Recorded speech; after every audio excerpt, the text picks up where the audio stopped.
isterinya iaitu Sarah. Isteri Nabi Ibrahim nama dia Sarah. Bila dia dengar ni tetamu yang main ni duk sembang dengan laki dia, dengan suami dia, dengan Nabi Ibrahim ni, abang kata malaikat, dia dah rasa seronok dah. Dengar pula bawa satu berita mengatakan dia akan mengandung dan akan dapat anak. Sarah ni dah tak boleh tahan keseronokan, kegembiraan dia. Tak kala dengar saja sebut dia akan dapat anak laki-laki, maka datang dia kepada malaikat itu dengan keriau, dengan suka akan dapat anak itu. Tak boleh tahan. Orang kata over excited, terlampau seronok. Dengar ni malaikat main habaq dekat suami dia, kata dia akan dapat anak. Duduk dari balik tirai tu, cuai lompat dulu. Keluar main apa dia kata, maka tampar ia, yakni tampar Sarah akan mukanya dengan segala anak jarinya daripada kesukaan. Tampak ni, ya Allah, dia kata betul ke saya nak dapat anak ni, betul ke? Dia nak menggambarkan keseronokan Sarah mendapat berita seronok. Begitu. Baik. Wa qalat ajuzun aqim. Baik, apa maksud dia? Dan kata Sarah, aku perempuan yang sudah tua. Ajuz maksud dia lemah.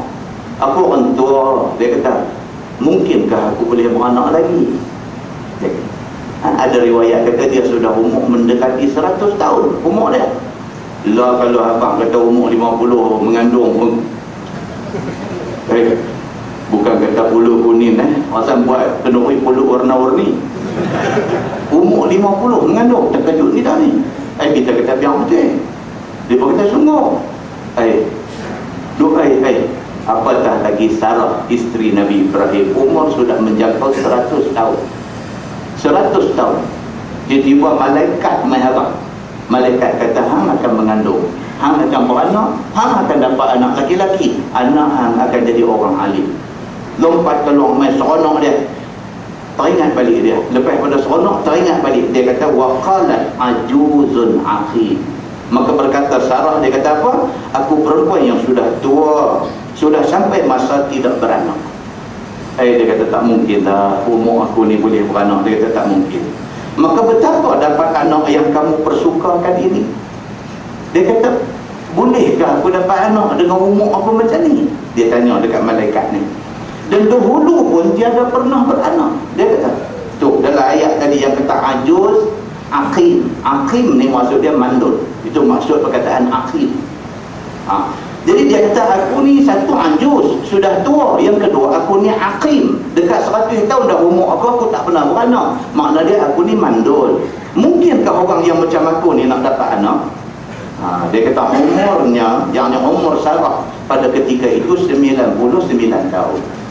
Ini riwayat lah, dia ada macam-macam riwayat.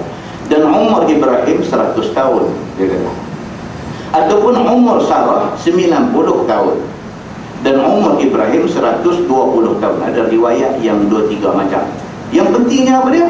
Dekat 100. Itu umur dia. Yang pentingnya apa? Ajuz, sudah tua. Itu yang pentingnya.